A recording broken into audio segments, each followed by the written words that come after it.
Alphabet and the Department of Justice returning to court today to begin a case that will help determine whether the company is required to sell its Chrome web browser. In a separate case that was decided last week, Google was ruled to have monopolized aspects of the online ad market.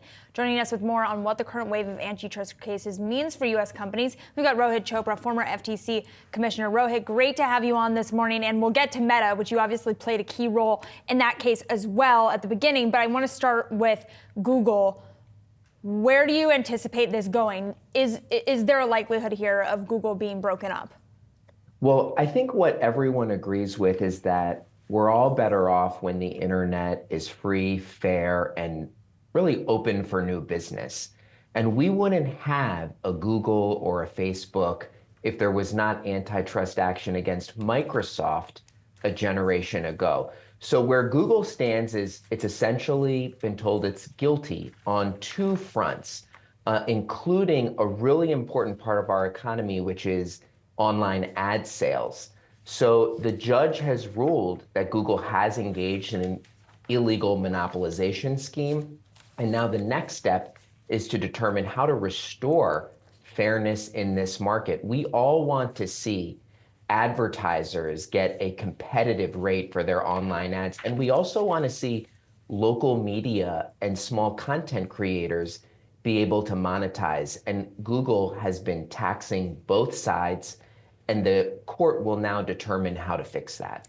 You know, Rohit, I was taking a look at what the remedies proposal looks like coming forward from Google, and I'm sure you've already kind of dove into this as well. And I just wonder, of the remedies that they're talking about with regard to browser agreements and Android contracts as well, and then the third prong of it, which was oversight and compliance, which allows them essentially to retain that oversight and compliance, but do some more regular reporting from my own kind of summation of it without giving the government kind of excessive oversight into it.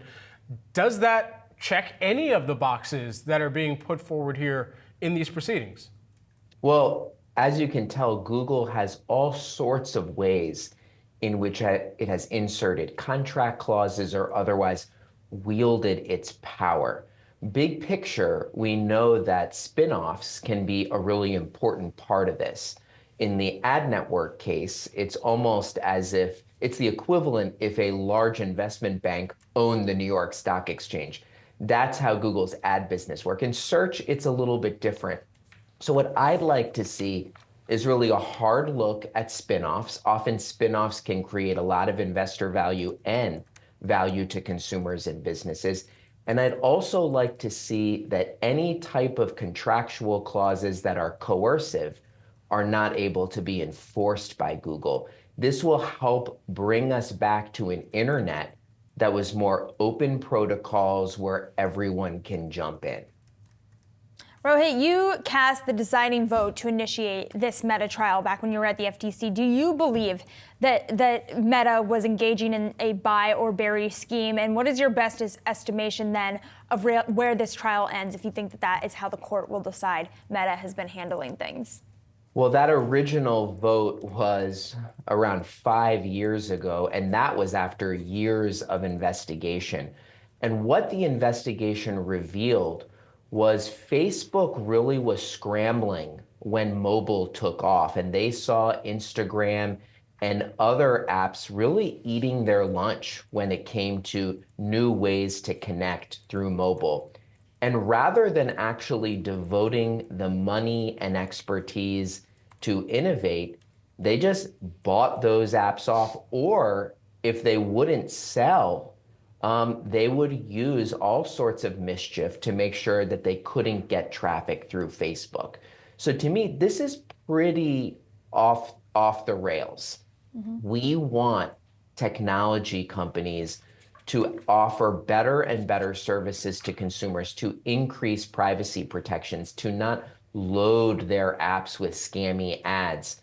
And what we sometimes see is the big guys are threatened by the upstarts and they want to take them out.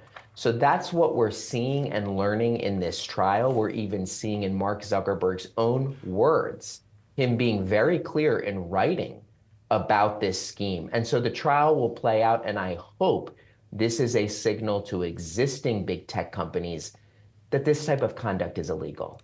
Rohit, just while we have you here, how is this setting precedent as well for what we could see within deal making going forward from this juncture? Because coming into and even right after the election, there were private equity firms, there were major investors that were talking about how deal making was going to be all the rage and in vogue once again because Trump was seen as more business friendly and more deal maker friendly, and that we could see all of these massive deals come forward.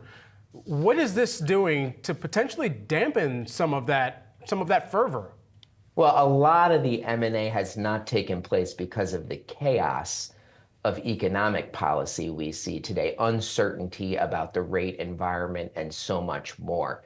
So I don't know if we should be really crying for those who are not able to engage in big M&A when it's anti-competitive. I think what we want to see is when these small, mid-sized companies are really gaining steam, especially in technology, I think America really benefits when they can go public or when they can grow and really challenge the big guys. I just don't know if it makes sense to have an economy where companies form solely for the purpose to be eaten up by a dominant incumbent. We don't want to be like Europe or like China. The reason why I think we have led the way in technology is because we create the conditions for new startups to emerge, but we want them to be able to overthrow the existing crew that dominates. And that just feels the best way for American markets and capitalism to work. Rohit, thanks so much for taking the time here with us this morning. Thank you.